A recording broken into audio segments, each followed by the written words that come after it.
The curse of ending a good anime.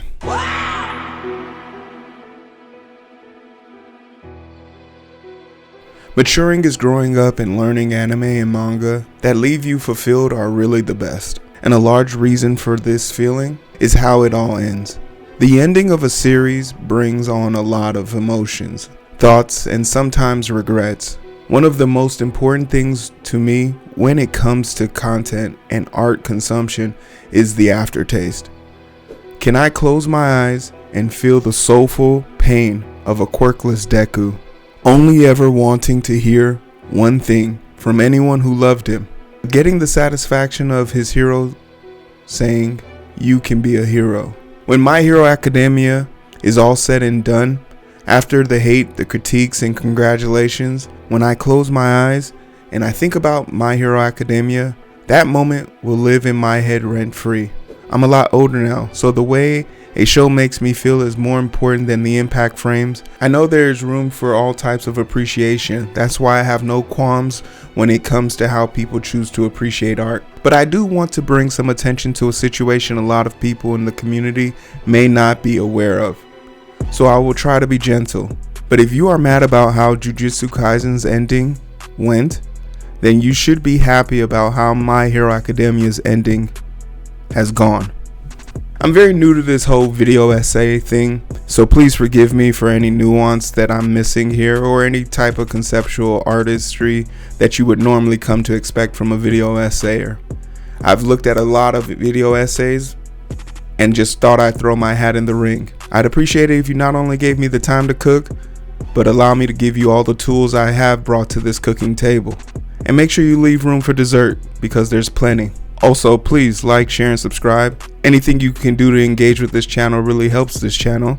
Also, if you like this picture that I'm drawing, 100 likes and I'll put it on a t-shirt. Anything you do to let me know that this type of content resonates with you, I'll keep trying to make this type of content. Is greatly appreciated. Spoiler alerts for anime only watchers and manga readers. The series has completed for both of these mediums, but I know there are a lot of anime only watchers, so if you don't want any spoilers, come back and watch this after you've either seen both series or read both of the mangas. Thanks. Now let's talk about the ending. I think it's fair to say that the ending of Jujutsu Kaisen was rushed, unsatisfying, and Gege clearly didn't have the time, energy, or power to create the ending he truly wanted. And this shouldn't be news to Jujutsu Kaisen fandom. Even though the medium is different, the Sukuna versus the Madaraga fight, missing animation and being incomplete on the date of airing should have been a sign of things to come. The biggest reason Jujutsu Kaisen's ending seems so bad is because they left so much ambition on the table. I chose my words very carefully here, because the potential of the ending being the unification of Tenzin, basically all of Japan or maybe even the world, versus Sukuna is not what we wanted, because the setup was retrospective and mentioned once or twice in passing. The second time it wasn't even an option for the final plan. But the real question is, how do you end a story nobody cared about? You need to leave! Abruptly. Jujutsu Kaisen's story ended once Gojo's story ended. Like the final snap in Endgame, there really hasn't been a reason to go back after it. Gege is a brilliant author and illustrator, and he told an amazing story of perseverance and unwavering resolve in moving forward regardless of the odds. Yuji is a typical shonen protagonist, and I love him through the series. But if you can't see Yuji is an old school protagonist in a modern day shonen, he loses most of his fights and is overshadowed by other characters in his own show. We don't and cannot relate to Yuji because the most interesting part about him we have seen done with other characters, some may say, better. Believe it. Yuji's most appealing aspect up until the final arc was the demon living in his belly. Don't believe me?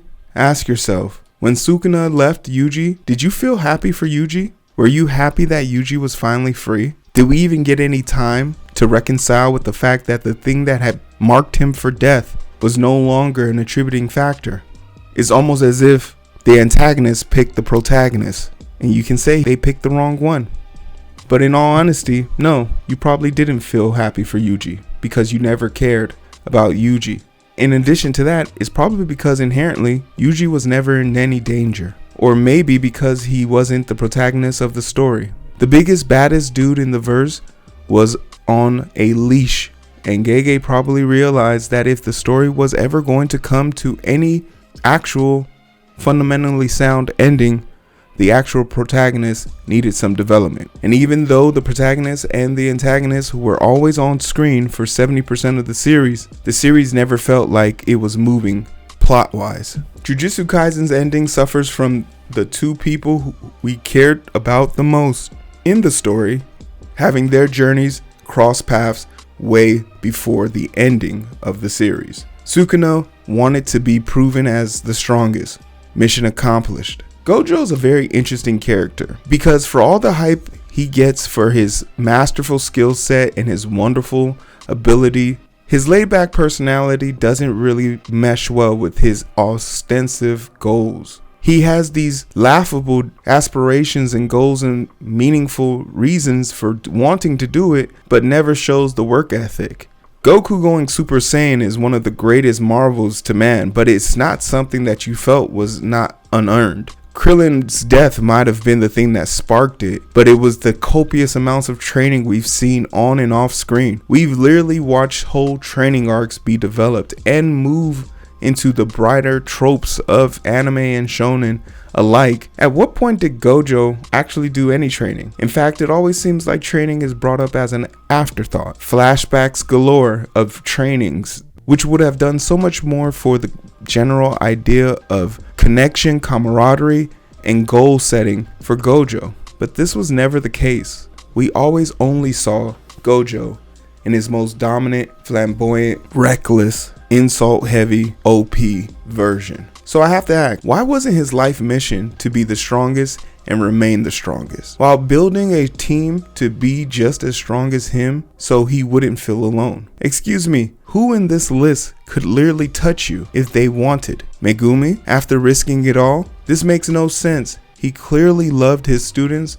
so his instinct to want to be the strongest, to protect them and grow them should have been the goal. Why did it take Sukuna for you to want to form the Avengers? But then again, if you take Yuji out, Sukuna is done for too. Then what's the point of this story? So you do have to turn a blind eye when trying to explain the loopholes and the gaffes in Jujutsu Kaisen. And I've done that for a great part of the series. And the reason why I'm able to do this is because the story sits well enough on its own and is great just the way it is. Plot holes are a part of every story. Jujutsu Kaisen is not immune to this. But I think the reason these plot holes reverberate to the core of the emptiness we feel about the story is we didn't have to care about them.